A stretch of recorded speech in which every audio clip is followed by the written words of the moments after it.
Tu n'es même pas sur le testament, ma chérie. La voix de ma belle-mère a tranché l'ambiance de la cuisine comme un couteau à pain, d'un ton à la fois décontracté et précis. Alors, je ne m'installerais pas trop confortablement à cette table si j'étais toi. C'était le 14 juillet et toute la famille Chevalier s'était réunie dans la maison de campagne de ma grand-mère, au bord du lac d'Annecy. L'air sentait le charbon de bois et la citronnelle. Des guirlandes bleu-blanc-rouge pendaient des poutres de la terrasse et quelqu'un avait planté un mini-drapeau tricolore dans chaque plat de fromage sur la table. Ma grand-mère, Marthe, était assise en bout de table sur le ponton en bois. Ses cheveux blancs étaient relevés par une barrette en écaille de tortue, et ses yeux parcouraient lentement la famille comme si elle lisait une pièce remplie de preuves à conviction.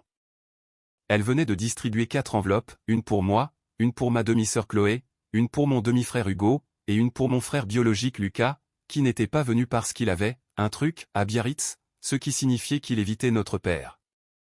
Comme à chaque fête depuis qu'il avait eu 18 ans et qu'il était parti. J'ai ouvert mon enveloppe. À l'intérieur se trouvait un chèque de banque de 15 000 €. Mon nom y était inscrit en lettres d'imprimerie bien nettes, Élise Chevalier. Je suis resté figé. Je ne me souvenais pas de la dernière fois qu'un membre de cette famille m'avait donné quoi que ce soit qui ne soit pas assorti de conditions. Avant que je puisse dire un mot, ma belle-mère, Béatrice, m'a arraché le chèque des doigts. Elle l'a brandi vers la lumière comme s'il s'agissait d'un faux billet trouvé dans une station-service. « Oh, Marthe », dit-elle d'une voix dégoulinante de cette douceur particulière qui me donnait toujours la chair de poule. « C'est tellement généreux, mais ce chèque provient du vieux compte de la caisse d'épargne que tu as fermé au printemps dernier. Tu te souviens? Nous en avons parlé. Tu ne peux pas continuer à signer des chèques sur des comptes clôturés. C'est déroutant pour tout le monde. » Ma grand-mère n'a rien dit. Elle a pris son verre de thé glacé et en a bu une longue gorgée. Hugo, le fils de Béatrice issu de son premier mariage, n'a même pas ouvert son enveloppe. Il l'a déchirée en deux et a laissé tomber les morceaux sur son assiette comme des confettis. « C'est une gentille pensée, mamie Marthe », dit-il la bouche pleine de salade piémontaise. « Peut-être l'année prochaine. Contente-toi de cartes cadeaux. » Chloé, ma demi-sœur, a hésité. Elle m'a regardé, puis a regardé Béatrice, avant de froisser son enveloppe et de la jeter dans la poubelle à côté du barbecue. « Désolée, mamie, murmura-t-elle. Je ne veux pas d'histoire. » J'ai regardé Marthe. Elle m'observait avec ses yeux marron perçants, ceux qui ne rataient jamais une virgule mal placée. Et puis, si vite que j'ai cru l'avoir imaginé, elle a posé son index sur ses lèvres. J'ai glissé le chèque dans l'enveloppe et je l'ai mis dans ma poche. Personne ne l'a remarqué. Personne ne me remarquait jamais. Dites-moi en commentaire, avez-vous déjà été invisible dans votre propre famille? Pas parce que vous étiez discret, mais parce qu'ils avaient décidé que vous ne comptiez pas. Je veux vous lire. Je n'ai pas pu dormir cette nuit-là. J'étais allongé dans la petite chambre d'amis au 2e étage, celle avec le plafond mansardé et la fenêtre qui fermait mal, écoutant le clapotis du lac contre le quai. Le chèque était posé sur la table de chevet, à côté d'un verre d'eau et d'un vieux roman policier que Marthe avait laissé là. Le lendemain à 8h15, je suis allé en ville. La banque était un petit bâtiment en pierre sur la rue principale, coincé entre une quincaillerie et un café qui sentait le bacon et le café brûlé. Je suis entré et j'ai tendu le chèque à une guichetière nommée Danielle, une femme avec des lunettes de lecture au bout d'une chaîne. « J'ai besoin de savoir si ce chèque est valide », ai-je dit. Ma voix était ferme, mais mes mains tremblaient dans les poches de ma veste. Danielle a tapé sur son clavier. Elle a plissé les yeux. Elle a tapé encore un peu. Puis elle m'a regardé avec une expression de surprise professionnelle. « Ce chèque est tiré sur un compte actif », a-t-elle déclaré. « Les fonds sont disponibles. Souhaitez-vous les déposer ?» J'ai hoché la tête. Elle a tamponné le chèque. L'imprimante a vrombi. J'ai regardé le ticket. 15 412,16 €. Les 412 € étaient à moi, économisés après des mois de comptabilité en freelance pour des petites entreprises. Les 15 000 étaient ceux de Marthe. Je me suis assise dans ma voiture sur le parking de la banque et j'ai pressé mon front contre le volant. C'était vrai. Le chèque était réel, ce qui signifiait que Béatrice avait menti, et qu'elle mentait sans doute sur beaucoup d'autres choses. Il faut comprendre comment fonctionne la famille Chevalier pour comprendre pourquoi un chèque de 15 000 € m'a fait pleurer sur un parking. Ma mère, Laure, est morte quand j'avais 11 ans. Un cancer foudroyant, brutal et définitif. Elle était professeure de mathématiques et adorait les mots croisés, elle tenait un tableur budgétaire qu'elle mettait à jour chaque dimanche soir. Elle m'a appris que les chiffres ne mentent pas. Les gens mentent.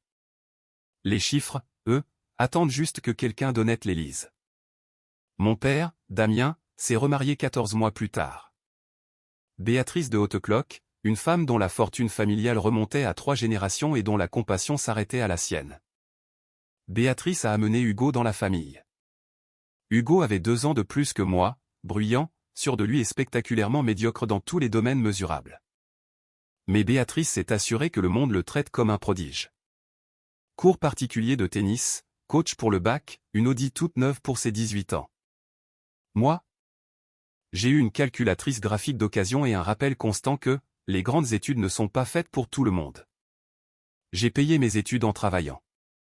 J'ai choisi l'expertise comptable parce que j'étais doué avec les chiffres, comme ma mère, et parce que personne chez les chevaliers ne pensait que la comptabilité méritait qu'on s'y attarde. Élise s'occupe des impôts, c'est ainsi qu'il me décrivait lors des dîners mondains, de la même manière qu'on dirait, Élise nourrit le chat. C'était une corvée que quelqu'un devait faire, et ce quelqu'un, c'était moi. Il y a 3 ans, je vivais dans un studio à Lyon avec un radiateur qui n'avait que 2 positions, volcanique ou en panne. Je travaillais 60 heures par semaine dans un petit cabinet, gagnant à peine de quoi vivre. J'ai demandé à mon père de m'aider pour la caution d'un meilleur appartement. Juste 2000 €. Il s'est calé dans son fauteuil en cuir dans son bureau, celui que Béatrice avait redécoré avec des boiseries et des tableaux de chevaux que personne n'avait jamais montés, et a secoué la tête. Élise, on aimerait t'aider, mais l'argent est un peu bloqué en ce moment, tu comprends? Tu es comptable, non? Gère mieux ton budget. L'argent était bloqué. J'ai entendu ces mots un mardi.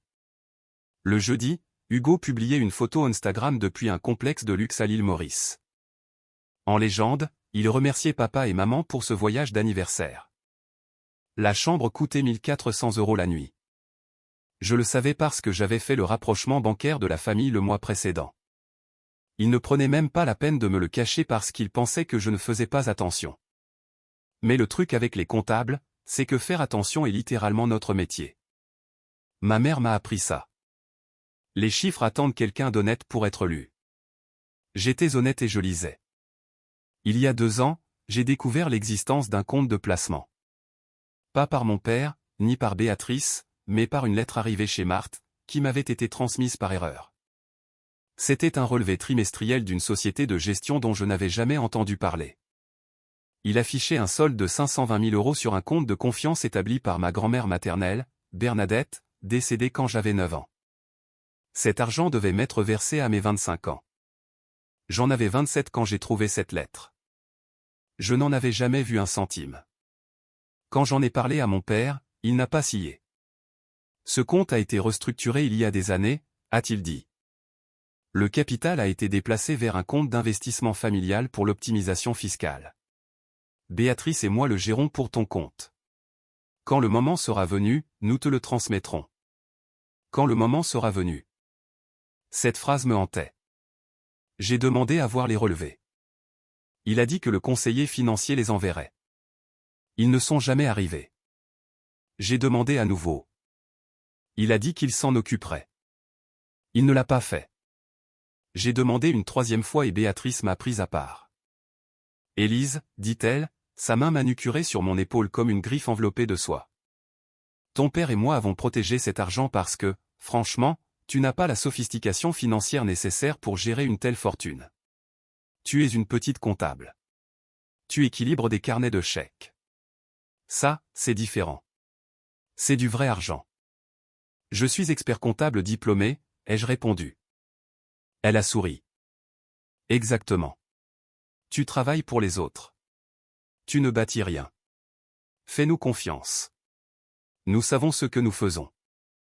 J'ai arrêté de demander, mais je n'ai pas arrêté de compter. Assise sur ce parking de banque, j'ai refait les calculs une fois de plus. L'Audi de Hugo, la scolarité de Chloé dans une école privée hors de prix, la rénovation de la cuisine, le bateau, les voyages, les investissements dans les idées commerciales foireuses de Hugo, un food truck qui n'a jamais quitté l'allée, une marque de vêtements qui n'a produit aucun vêtement. Un coup dans les crypto-monnaies qui s'est évaporé en 6 semaines. 520 000 € ne durent pas longtemps quand 5 personnes les dépensent et qu'une seule les a gagnés. Je suis allé chez Marthe, pas à la maison du lac, mais dans sa vraie maison, une demeure bourgeoise sur une colline, entourée de bouleaux et absolument silencieuse, à l'exception du tic-tac de l'horloge comptoise dans le couloir. Elle était dans son bureau, assise devant son secrétaire, une tasse de café noir fumant à côté d'une pile de bloc-notes. Elle n'avait pas l'air fragile. Elle ressemblait à une femme qui faisait de l'arithmétique mentale depuis 81 ans et qui ne s'était jamais trompée. « Tu es allé à la banque ?» dit-elle sans se retourner. « Le chèque est passé » ai-je dit. 15 000 €. C'est réel. Bien sûr que c'est réel. Elle s'est tournée vers moi. Je suis vieille, Élise. Je ne suis pas incompétente, contrairement à ce que ta belle-mère raconte au notaire dès qu'elle en a l'occasion. L'héritage de maman, ai-je dit. Ils l'ont pris. Marthe est restée silencieuse un moment. Ta grand-mère Bernadette avait mis cet argent de côté parce qu'elle pensait que tu étais la seule dans cette famille à comprendre la valeur de l'argent. Elle avait raison. Damien m'a dit que tu avais signé un document de report. Il m'a montré une lettre avec ta signature. Je n'ai jamais rien signé. Je le sais maintenant, dit Marthe.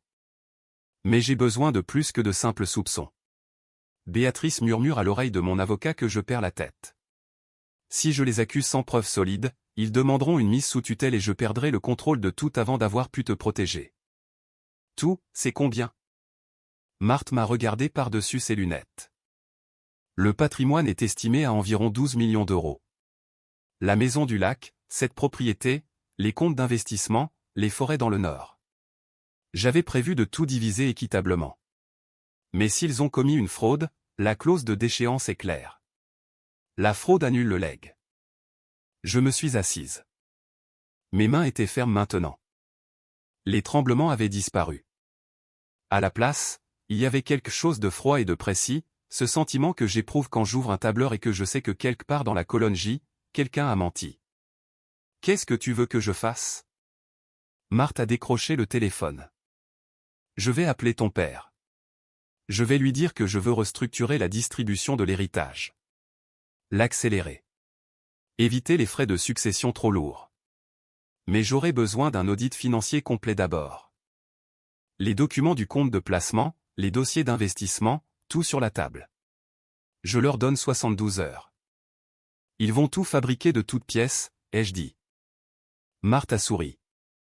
C'était le sourire d'une femme qui avait survécu à un mari, 2 récessions et 70 ans de personnes qui l'avaient sous-estimé. Je compte bien là-dessus. Elle a composé le numéro. J'écoutais sur le haut-parleur. Damien, dit-elle, sa voix paraissant mince et tremblante. Une performance si convaincante que j'y ai presque cru moi-même. J'ai réfléchi. Je ne veux pas que vous vous disputiez pour l'héritage quand je ne serai plus là. Je veux tout restructurer maintenant. Transférer les actifs principaux dans une structure familiale avec Béatrice et toi comme co-gérant. J'ai entendu mon père inspirer brusquement. Maman, c'est incroyablement généreux. Nous pouvons venir ce soir. Pas encore, dit Marthe. Mon notaire, Maître Lefebvre, veut voir une comptabilité complète d'abord. Le compte de Bernadette pour Élise, les relevés d'investissement, tout. Juste pour confirmer que tout a été géré correctement. Apportez tout à son étude vendredi matin. Une fois que le notaire aura validé, on avance. Bien sûr, dit mon père. Sa voix vibrait d'une avidité à peine contenue. Tout est déjà organisé. Aucun problème. Marthe a raccroché et m'a regardé. Maintenant, on observe. C'est là que réside l'avantage d'être la comptable invisible. Depuis 6 ans, je faisais les déclarations de revenus de la famille Chevalier. J'avais configuré leur logiciel de gestion. J'avais organisé leur stockage en ligne. J'avais même configuré le Google Drive familial partagé parce que Béatrice m'avait appelé un soir à 23 h, paniquée, parce qu'elle ne comprenait pas comment télécharger un PDF. Il n'avait jamais changé les mots de passe. Il n'avait jamais restreint mes accès. Il n'y avait même pas pensé parce que je n'étais que, Élise, la fille qui équilibrait les comptes. On ne verrouille pas la porte quand on pense que la personne à l'intérieur est trop stupide pour comprendre ce qu'elle regarde. J'ai ouvert mon ordinateur et je me suis connecté au Drive de la famille. Pendant les 12 premières heures, rien ne s'est passé. Puis, à 22h47 le mercredi, les téléchargements ont commencé. J'ai regardé les notifications défiler sur mon écran comme un téléscripteur annonçant une catastrophe boursière. Brouillon résumé héritage Elise.xlsx, ajouté par Damien Chevalier. Modèle relevé bancaire.pdf, ajouté par Béatrice Chevalier.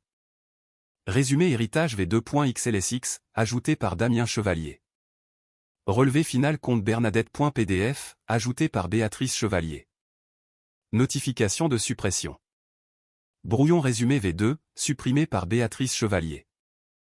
Il créait les dossiers à partir de zéro parce que les originaux n'existaient plus, puisque l'argent avait disparu. Il ne savait pas que Google Drive garde un historique des versions de chaque fichier. Il ne savait pas que les fichiers supprimés vont dans une corbeille qui les conserve 30 jours. Il ne le savait pas parce qu'il n'avait jamais posé de questions, et il ne posait pas de questions parce qu'il me considérait comme un meuble.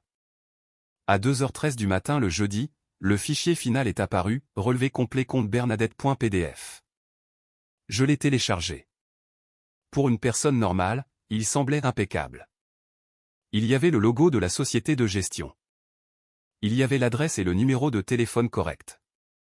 Il affichait un solde actuel de 520 000 € répartis proprement sur 3 fonds de placement. Il y avait les rendements trimestriels, l'historique des transactions et le barème des frais de gestion. C'était professionnel, détaillé et exhaustif. Mais je ne suis pas une personne normale. Je suis une experte comptable qui a passé 4 ans à auditer des états financiers pour gagner sa vie. Un document n'est pas juste des mots et des chiffres sur une page pour moi. C'est un système. Et les systèmes ont des règles. J'ai ouvert le fichier dans Excel et j'ai commencé à le disséquer. La première chose que j'ai vérifiée, c'est la cohérence mathématique. Dans un relevé de placement légitime, chaque chiffre est lié aux autres. Les dividendes s'ajoutent au taux de réinvestissement. Les frais de gestion réduisent le solde selon un pourcentage précis. Les rendements trimestriels se composent selon les données de performance publiées. Leurs chiffres ne collaient pas. Les dividendes du troisième trimestre indiquaient 4 215 € réinvestis, mais le solde du fonds n'augmentait que de 3 800 € entre le deuxième et le troisième trimestre. Il y avait un écart de 415 €. Une vraie banque ne produirait jamais un relevé avec un tel écart parce que les logiciels génèrent ces chiffres automatiquement. Un humain qui invente ne le remarquerait pas parce qu'il ne pense pas en termes de rapprochement. Moi, si. Ensuite, j'ai vérifié la mise en forme. La société de gestion qu'ils imitaient utilise un modèle de rapport propriétaire. Le relevé utilise du Garamond 11 points pour le texte et du Helvetica 9 points pour les notes de bas de page. Le document créé par Béatrice utilisait du Times New Roman 12 points partout, ce qui est la police par défaut de Microsoft Word. C'est comme se pointer à un gala de charité en short de rando.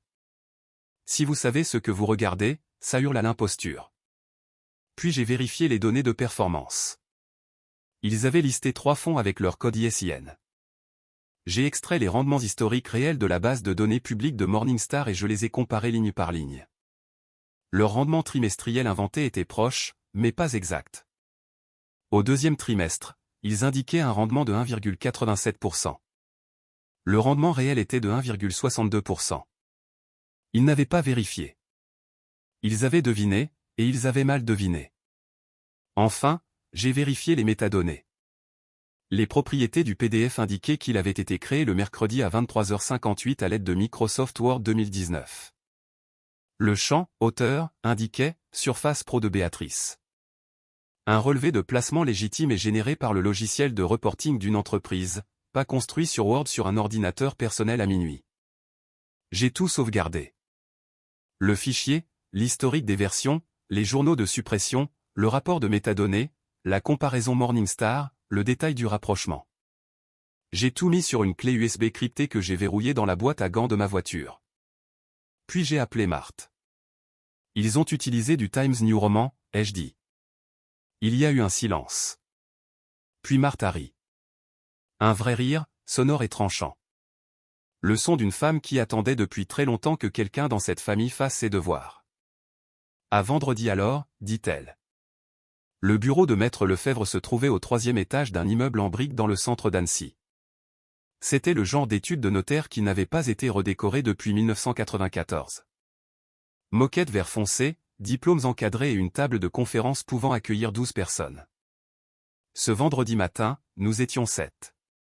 Le notaire en bout de table, Marthe à sa gauche, moi dans un coin près de l'écran plat fixé au mur, mon sac d'ordinateur sur les genoux.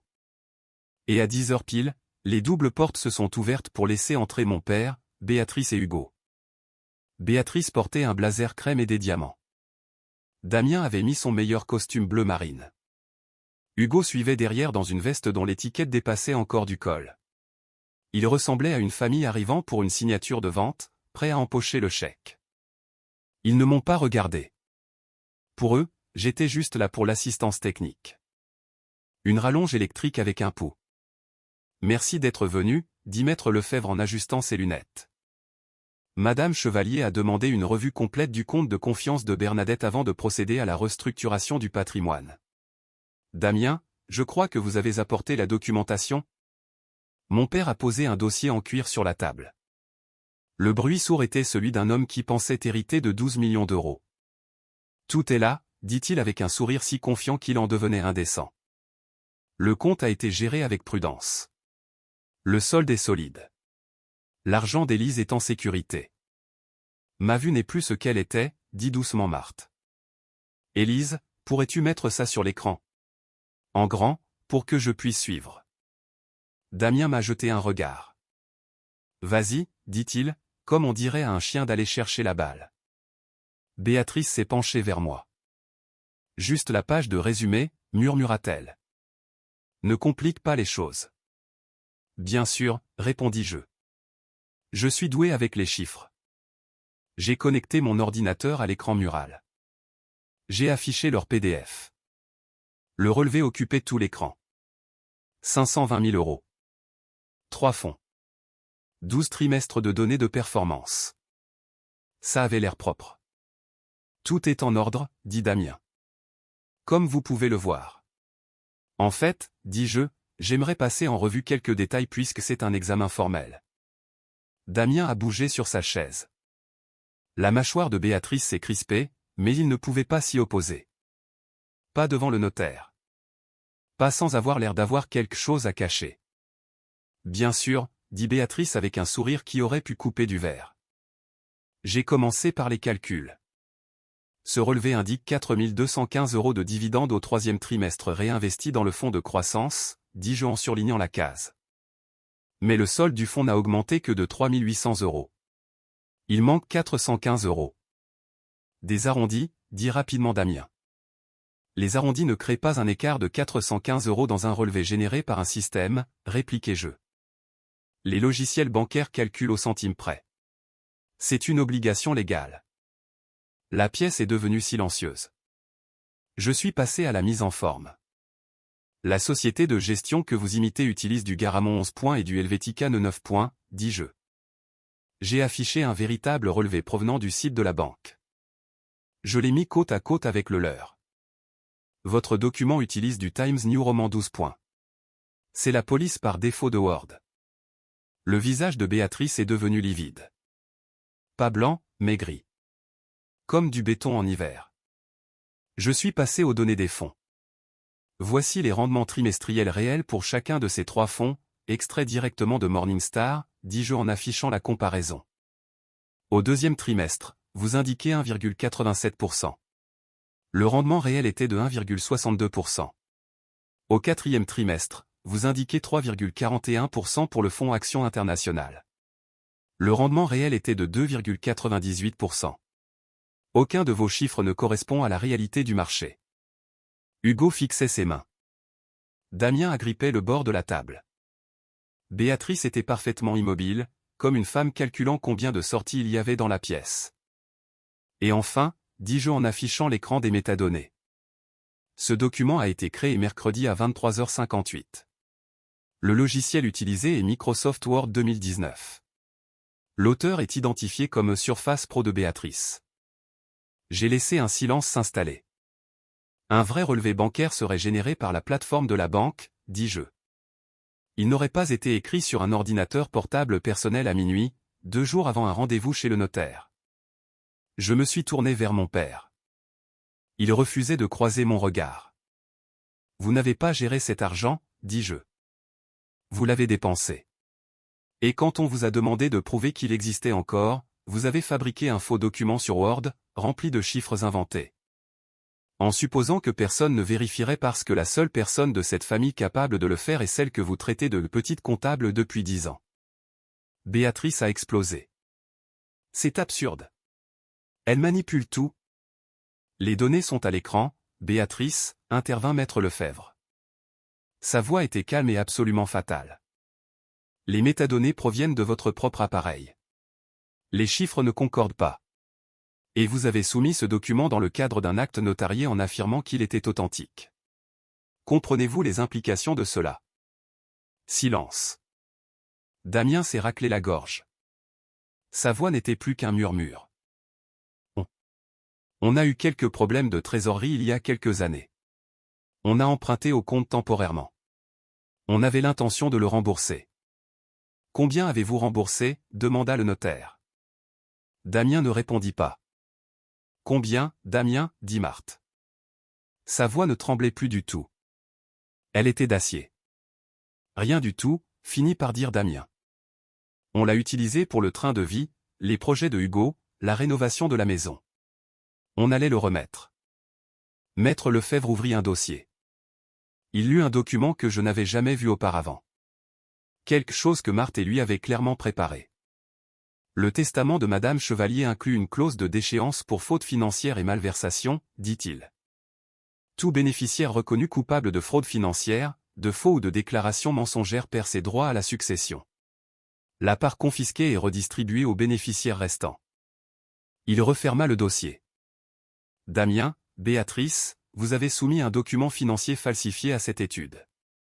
Vous avez avoué avoir détourné 520 000 € d'un compte protégé.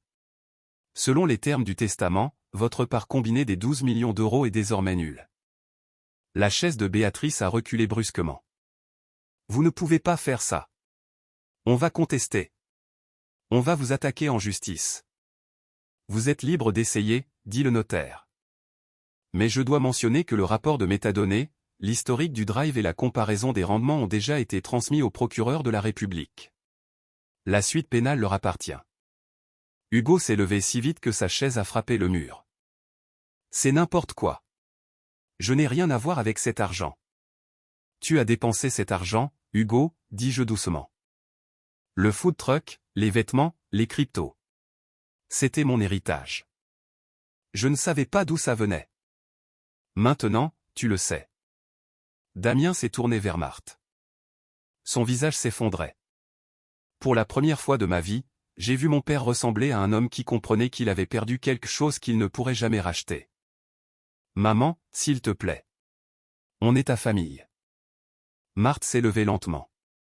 Elle mesurait 1,60 m et avait 81 ans, et à cet instant, elle était la personne la plus imposante de la pièce. Élise est ma famille, dit-elle. Elle ramasse les pots cassés de cette famille depuis 10 ans.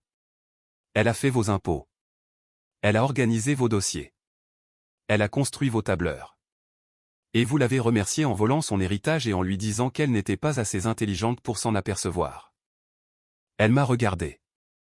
Elle s'en est aperçue. La sécurité les a escortés dehors.